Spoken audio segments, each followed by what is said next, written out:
I'll open this meeting of the Planning Committee for today, the 4th of July, and acknowledge my councillor colleagues, Mayor Phil Goff, councillors and Independent Māori Statutory Board members, the Anamani and Tauhanari, all members of the committee for today. And at the outset, members, I'll just let you know that we will be deferring confidential item C3, and I will give the greater depth of reason when we come to that item. Just remind the members that following this session, immediately following this Planning Committee meeting today, we're all gathering to look at the report template for our business meeting. So if we can just mark that in our diaries, if it's not already marked. Welcome to members of the public and media and those that might be tuning in for this meeting of the Planning Committee. I will firstly take apologies, and I have received apologies from Councillor Collins, Councillor Clow for early departure, Councillor Collins, Councillor Fletcher and Councillor Hulse for absence, and from Councillor Hills and Councillor Mike Lee for absence on council business. And can I have a second for those apologies? I'll move. Thank you, Sweet. I think I heard Councillor Filipina, thank you. All those in favour say aye. Contrary, no. Declare those carried. I've received no declarations of interest ahead of the meeting. Are there any declarations of interest on any topic before us here today, be it open agenda or confidential agenda, members? There being none, I'll move to confirmation of the minutes and move accordingly confirmation of the meeting minutes, both open and confidential agendas for the 6th of June. I have a second from the Deputy Chair. All those in favour say aye. Aye. Contrary, no. Declare that carried. Thank you. There are no public petitions arranged for this meeting, which takes us to public input. Members, there are two requests for public input, which I've recommended be deferred to the meeting where the subject matters will be discussed on the agenda. And I thank Charlotte Fisher for her interest in the future of the tank farm. And Charlotte Fisher will come to us at the meeting where we discuss that, which is forthcoming. And Simon Shepherd also wanted to look at the Wynyard Peninsula. There's a workshop coming up, a half-day workshop on everything waterfront. As you will be aware of, it will be in your diaries very soon, and following that we'll be having business meetings to discuss a number of things related to the port, and that will be the appropriate time for Charlotte and Simon to attend the public input session of our business meeting. I've had a further request for representation here today in the public input session from Nick Roberts, planning consultant representing Kiwi Property Group and Fulton Hogan. That has to do with the Fulls item, I think the second item on our agenda today, second major item of business. And I've declined that, members. The request was made out of time. You'll recall there is a time constraint as per standing orders, and also for the reason that it's post-deliberations. The Fulls has been through an open and transparent process.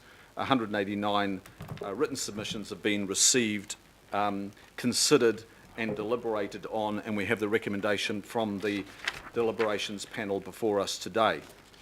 So I think that handles what has been deferred or declined, but I have accepted two requests today from Claudia Moran, who we'll hear from first up, and Claudia is going to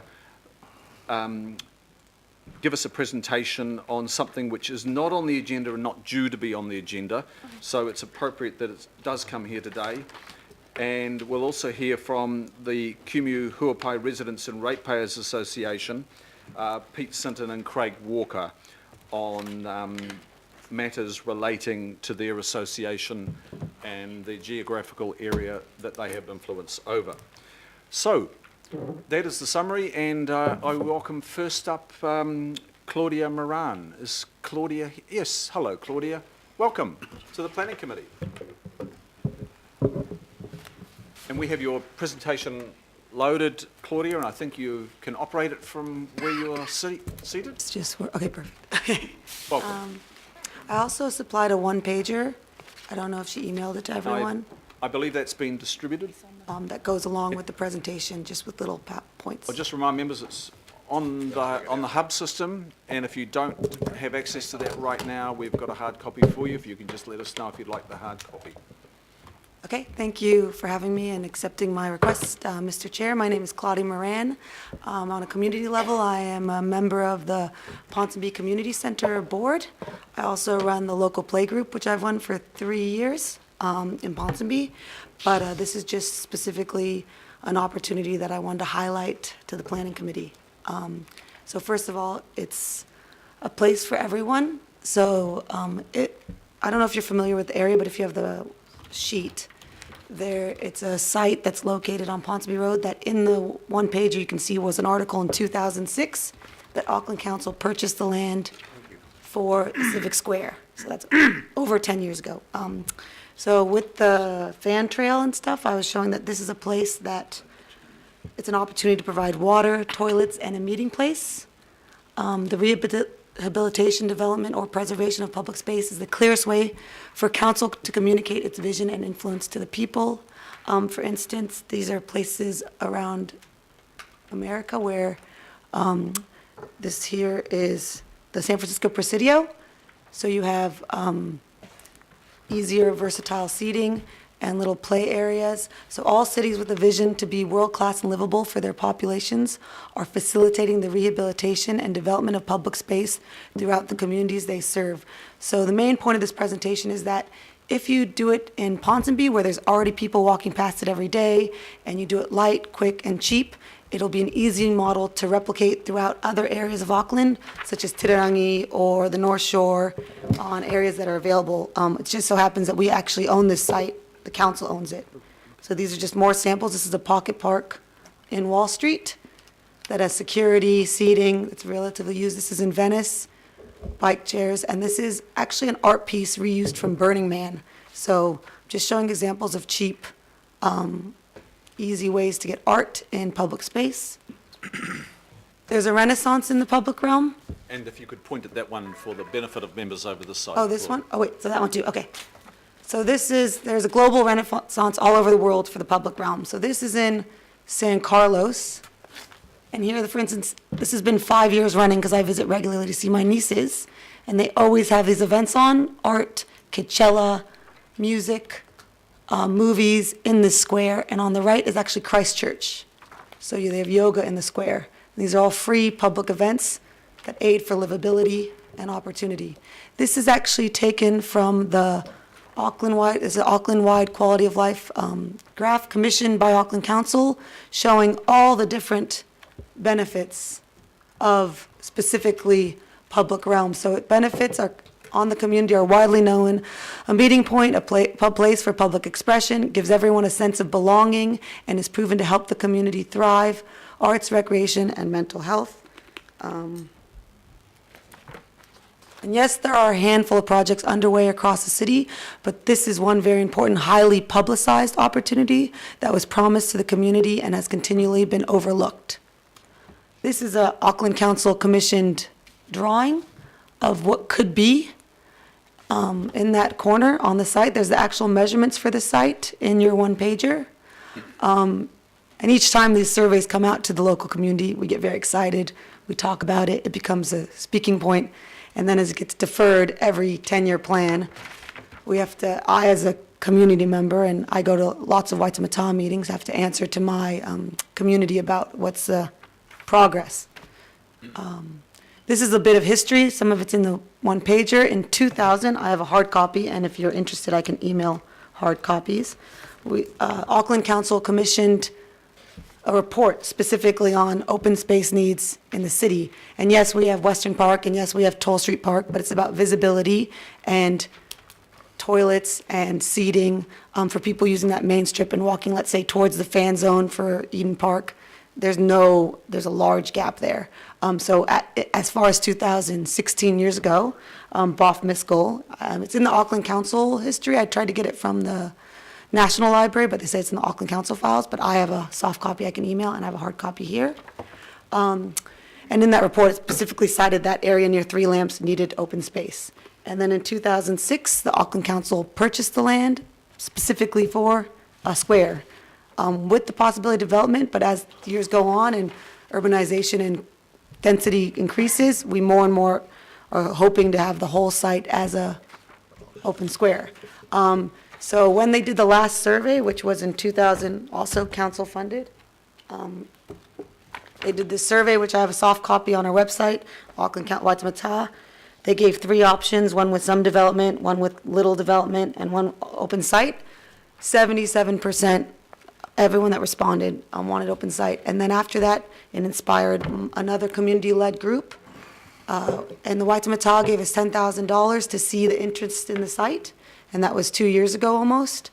And our latest survey on Ponsonby Park through internet and in person got 1,200 submissions. So 1,200 people took the time to fill out a survey on why they want the park, how it can help, and it's an example that if you wanted to do this in other areas throughout other wards, you know before you go how much people want it, and then once they answer the survey, they're the ones you go to as you build, as you see how you can fund this, but you already get the interest before you even start. So, for instance, Myers Park, before they did all that development, spent millions of dollars, they only had 43 submissions. Grayland Park, before they did the playground and other areas of that, only 70, and we had 1,200. Why is Ponsonby important? Ponsonby is the heart of the city. It is a cultural hub. It is in the prime position in a thriving suburb, loved by the local community and Aucklanders and tourists alike. So, I guess I'm almost done, so that's 5 minutes, I guess. What we need from you is don't delay the park for another decade, as they did in previous councils as it comes to the agenda.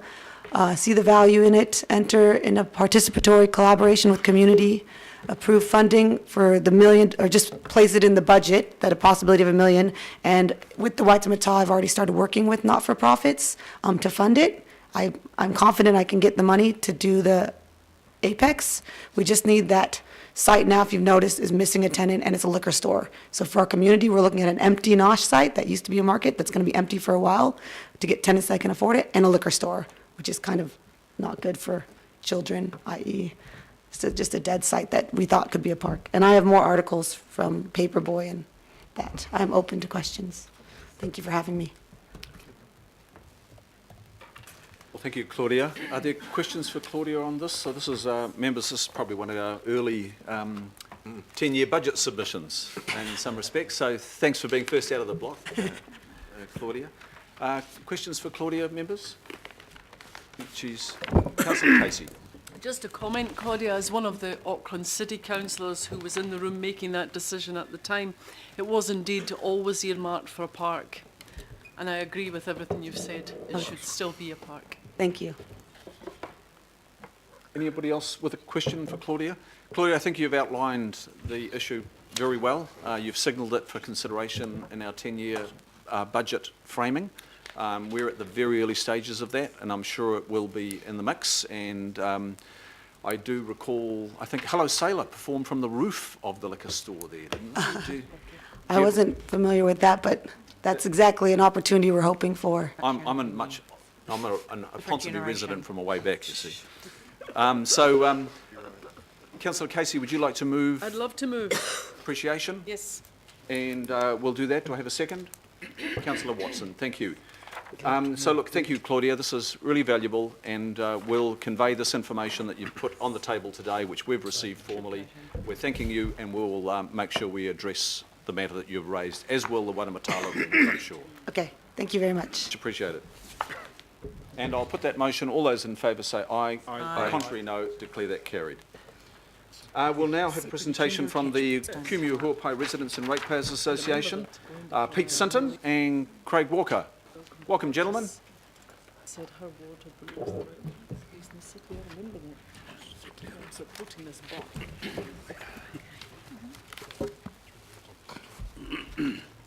Peter, you going to open up? My learned colleague, Peter, Learned. will lead the charge. Learned from the West, good. We've got 5 minutes by standing orders. If we can just leave some time for questions at the end there, that's good. Mr. Chairman, firstly, thank you for giving us some time to come in front of the council. And I've got Craig Walker, who's my deputy chair, but he's pretty much an expert in heavy haulage in New Zealand and has been recognised nationally for that. So Craig sort of runs 2IC to me in ratepayers. For those of you who don't know me, I'm a town planner by profession. I live in Kumeu. My ancestors have been there since 1860, so we've got deep roots in the place. And I have been chairman for 8 years.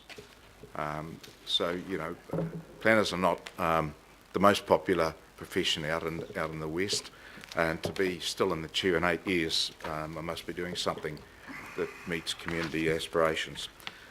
I've left with the council 3 documents today, Mr. Chairman. One is just an overall, a brief summary of where we're at, and the second is a summary of what we think the council should be doing, and the third is the 3 maps, just to give you, and I'll refer back to the maps as I go. Knowing I haven't got much time, I'd like to acknowledge the Mayor and his involvement coming out to Kumeu in the past, and I know you've listened, and we're very grateful for that. I'd also like to acknowledge Penny Holtz. I know she's not here, but she, the last time I was here, chaired the Development Committee, and we managed to convince the council to hold any more SHAs from coming to the district, other than the 2 that were forced on us. So, yeah, Penny, we were grateful for that. Also, Greg Sayers has been great since he's been in office, and I'm sure everyone's noticed the election majority that he got in the last election. And he has certainly been instrumental in helping us forward things. Mr. Chair, the unitary plan process, we're the only group in the district that actively participated in the unitary plan process, making sure that the growth in our district was what we wanted and where we wanted it. As you probably know, you know, we now, and we're not stopping growth. We're not anti-growth. What we want is controlled and correctly planned growth. We're not getting that. Now, what we've got in Kumeu is a growth that we've confirmed through the association, and it's also confirmed by your planners, that we're getting 30 to 35,000 people in our district, where there was about 6 to 7 before. So it's a huge increase with no formal structure planning being in place. Council correctly identify us as a rural township, and I'd like to take that on board. We're not another suburb of Auckland to be urbanised with, you know, the cancer of urban growth. We're still a rural township, and we're fighting strong to maintain that character. So we're getting the size of Whanganui or Timaru into Kumeu, just to give you some idea, with no formal structure planning in place. The growth that in the next 5 years, Mr. Chairman, from what we know as of today, there's about 1,500 homes coming into the Huapai Triangle. And for those of you who have a look at the main map, it's that yellow piece in the middle of the lime green. That's the Huapai Triangle. There's 2,000 homes already under the old Rodney scheme that's zoned in Huapai, and most of that's under development and well over 2/3 completed. There's another 230 homes in the Oraha Road SHA approved by the Minister. So it equates to about 10,000 people coming to our district in 5 years without any further structure planning being done. And it doesn't equate or account for, and because we haven't done the exercise yet, what the council and the commissioners approved for countryside living, because there's a live zone in what is that brown area, Mr. Chairman, between Whenuapai and Kumeu, which is now live as a zone and is being subdivided as I speak. So it's going to happen into either 1 hectare or 2 hectare blocks And so the increase in development potential in that area is quite huge, and it's going to happen in five years in my pick, because there's a lot happening right now. So in summary, we're getting about a third of our growth that I can estimate, and about a sixth of the time. In other words, it's not a 30-year spread evenly over that time. It's coming quicker than what we've got. Transport planning. In 2014, Mr. Chairman, we had a meeting, and I asked Penny Webster to call it out at Solgens with NZTA, Auckland Transport, New Zealand Rail, Education Board. So we had all the heads there to talk about where we're going as a district. The appalling situation we had was that we had the zoning prepared by planners here, but the transport planners hadn't even started. That was at the end of 2014. Of course, that was in the process of the unitary plan process. So, on one hand, the zoning was advanced, but no transport solutions there, and that's still basically the case that we've got now, except that we have got a unitary plan, we have got live zoning for parts of Kumeu and the countryside living. The land supply strategy, I'm sure you're well aware that our area is designated for growth, or to be live in 2028, and the planners are saying they want to start the structure plan in 2025. We're politely saying to you that's far too late, because the growth is happening now, and we need to have that framework plan, or whatever you're going to want to call it, happening now, so that mistakes are not made in the future. So, and Craig's used the word ad hoc developments more than I do, but what we've been getting, and we've had it from the Minister, of course, with the SHAs, is these dumped on developments and through an SHA in an area that's inappropriate with no infrastructure to back it up. Right? So that's been our problem. So if the land supply strategy is not going to start until 2025, which is what we've been told from the reports and from the board and what have you, we're just saying that's far too late, Mr. Chairman. We've got a train that's running pretty hot now for development and with no planning done. So the association's position has been very clear. We've been very consistent to both the council and to the board. For the last 6 years, we've seen little of forward planning being done. What has been done has been done by the Minister under the SHA legislation, or been operative. So we'd like to see the council bring forward, and it was passed in our AGM, that a structure plan for Kumeu be brought forward from the period of 225, which it's earmarked for now. We've had a meeting with NZTA, we've had several meetings, thanks to Greg, and with the Rodney board, so they're well aware that we're coming today and been consistently asking for planning being brought forward in a comprehensive way. So what we're asking the board is not for money. What we're asking for is a joint team approach to look at, we call it the planning and transport plan for both NZTA and Auckland Transport.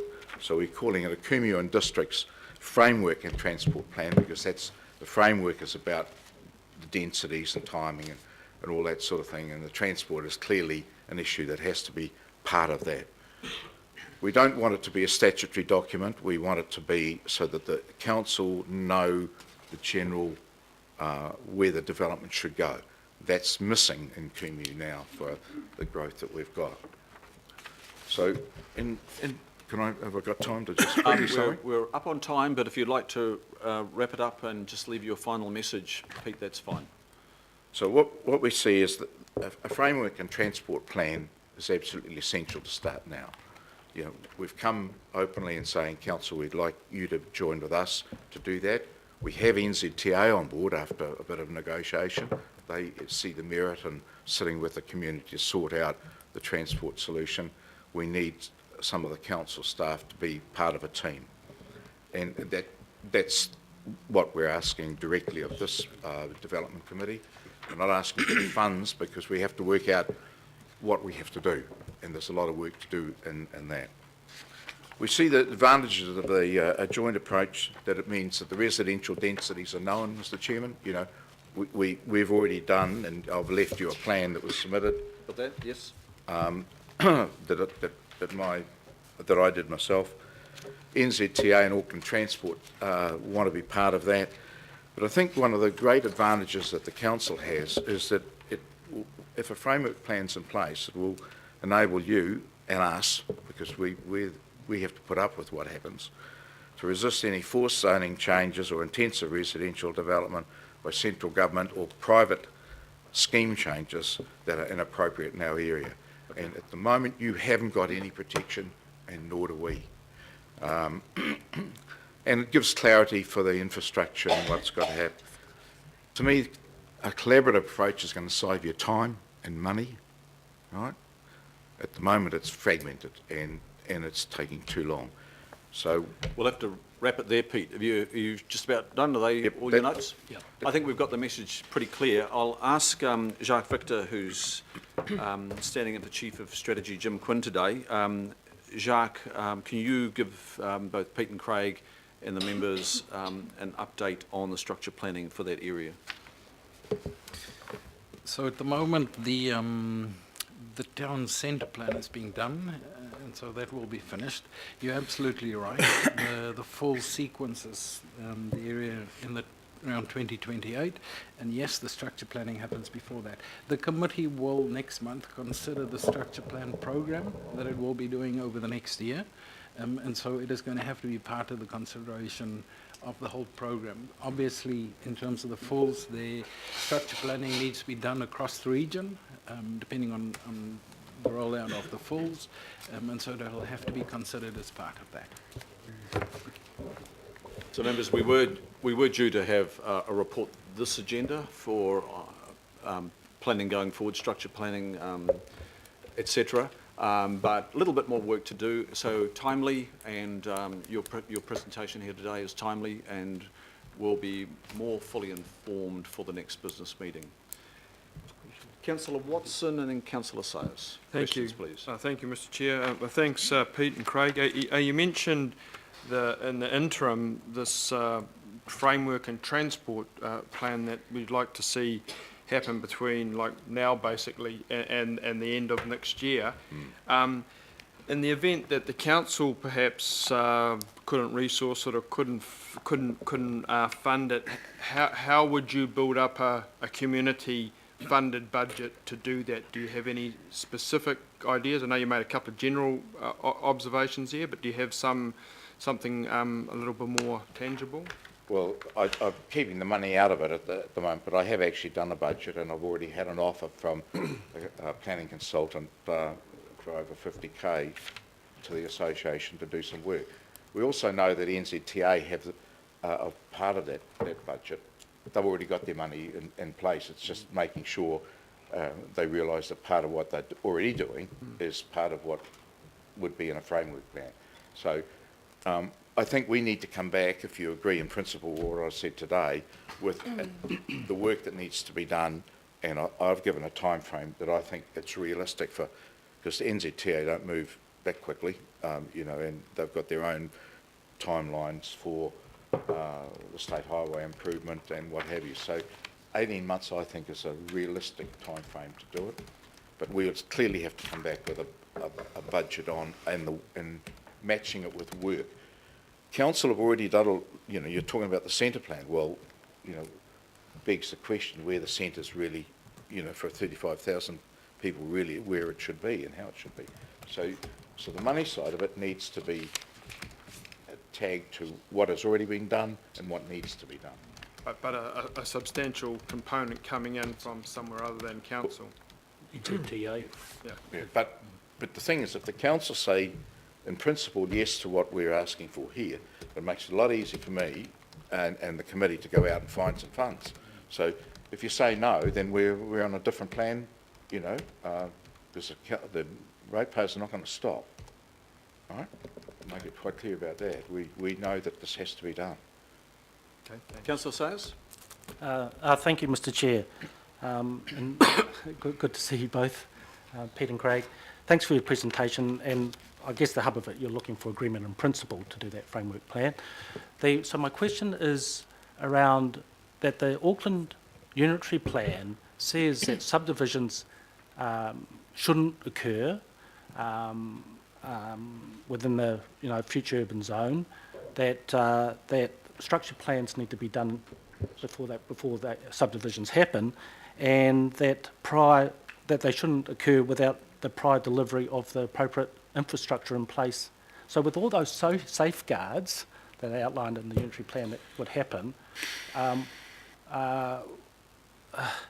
what do you think the risks are to council by not doing this framework plan, Pete? In other words, putting it another way, if you got a no in principle of not doing this framework plan, what would be, I guess, your attitude or approach in that case? And you were just starting to elaborate on that, on Mr Watson's question. Well, the risks, we've already got, if you look back in history, with the minister already putting 2 SHAs, and he came and announced the first ones in Huapai, so he was in our patch when the news was broken. So if there's no framework plan there, there's a risk that the government can come over the top of the council to do exactly what's happened in the past.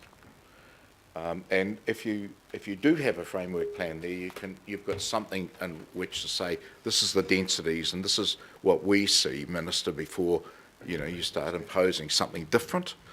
From the community's point of view, we can't afford to take that risk any longer, Mr Chairman, and Councillor. We just can't afford to take that risk because we have to wear what the end result. You don't, we do.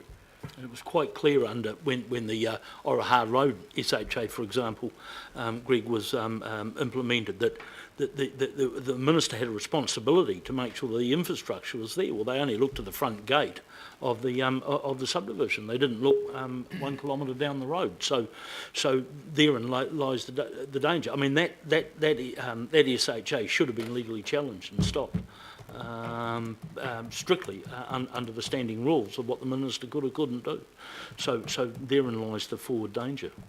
And that could happen again. It could happen again on a private basis too. Well, the part of the future urban zoning in your scheme, which you've approved, encourages the private sector to bring private plan changes forward, right? But if you don't have an overall structure on how that can fit, then it's just on a ad hoc basis. And there's a huge risk for the council and the community.